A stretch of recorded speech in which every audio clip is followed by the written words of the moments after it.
আজ দুপুর 1:06 বিমানটি উড্ডয়ন করে। তখনও ক্লাসের মধ্যে সেই ছোট ছোট বাচ্চাগুলো ক্লাস করছিল। তাদের চোখে ছিল রঙিন স্বপ্ন, বড় হয়ে ডাক্তার, ইঞ্জিনিয়ার, কেউ আবার পাইলটও হবে। তবে তারা জানতো না যে একজন পাইলটের কারণে তাদের জীবনগুলো যাবে। বিমানটি আকাশে মাত্র 12 মিনিট।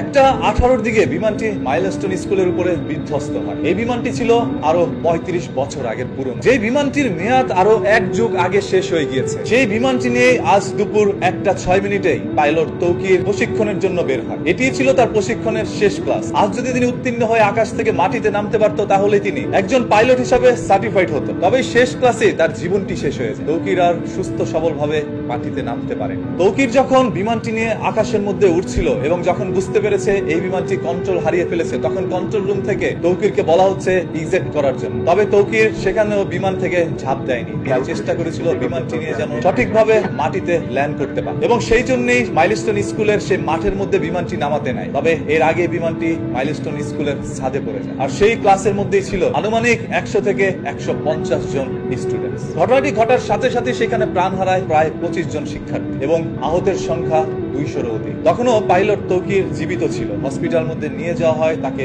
উন্নত চিকিৎসার জন্য, আর সেখানেই তার শেষ নিঃশ্বাসটি তিনি ত্যাগ করেন। আজকের এই মুমূর্ষ দৃশ্যগুলো আসলে কখনো ভাষায় প্রকাশ করতে পারবো না। আমি যখন দেখছিলাম সেই ছোট্ট ছোট্ট বাচ্চাগুলো রাস্তার মধ্যে দৌড়াচ্ছে এবং তার শরীর থেকে চামড়াগুলো উঠে যাচ্ছে, তখন সেই দৃশ্যটি দেখার পর কোনো স্বাভাবিক মানুষ আর সুস্থ থাকতে পারবে। আজকে বাংলাদেশের সাধারণ মানুষ, আইন শৃঙ্খলা বাহিনী, সেই সাথে প্রত্যেকটি রাজনৈতিক মহল থেকে সবাই চলে আসছে তাদেরকে দেখার জন্য। তবে এখানেও কিছু অসুবিধা রয়েছে। একজন রাজনীতির নেতার পিছনে রয়েছে 50 থেকে 100 জন মানুষ। এইভাবে যখন 10-20 জন রাজনীতিবিদরা ওইখানে যাচ্ছে, তখন তাদের পিছনে শত শত মানুষের ভিড়। যে কারণে উদ্ধার কর্মীরা সঠিকভাবে তাদের কাজটিও করতে পারছে না। এই রাজনীতির হাত থেকে কবে মুক্তি পাবো আমরা? যেখানে ছোট ছোট বাচ্চাদের প্রাণ যাচ্ছে, আর সেখানে আপনারা গিয়ে মজা নিচ্ছেন। নিজেরা নিজেদের রাজনীতির বিস্তার ঘটাচ্ছিল এখানে। এই দেশের ভয়ঙ্কর রাজনীতির হাত থেকে বাঁচতে পারেনি মাইলস্টোন স্কুলের শিক্ষার্থীরা। আসলে আমাদের এই স্বাধীনতার জুলাই কি শুধু মানুষের রক্তই চায়? আজকে পাইলট তৌকির, আগামীকাল হয়তোবা অন্য কোনো পাইলটের জীবন যেতে পারে। কারণ এই মেয়াদ উত্তীর্ণ বিমানগুলো কেন এখন পর্যন্ত আকাশের মধ্যে ওড়ানো হচ্ছে, সেটা নিয়ে প্রশিক্ষণের উদ্দেশ্যে পাইলটদেরকে পাঠানো হচ্ছে। এটা শুধু পাইলটের জীবন নিয়ে ছিনিমিনি খেলা নয়, সেই সাথে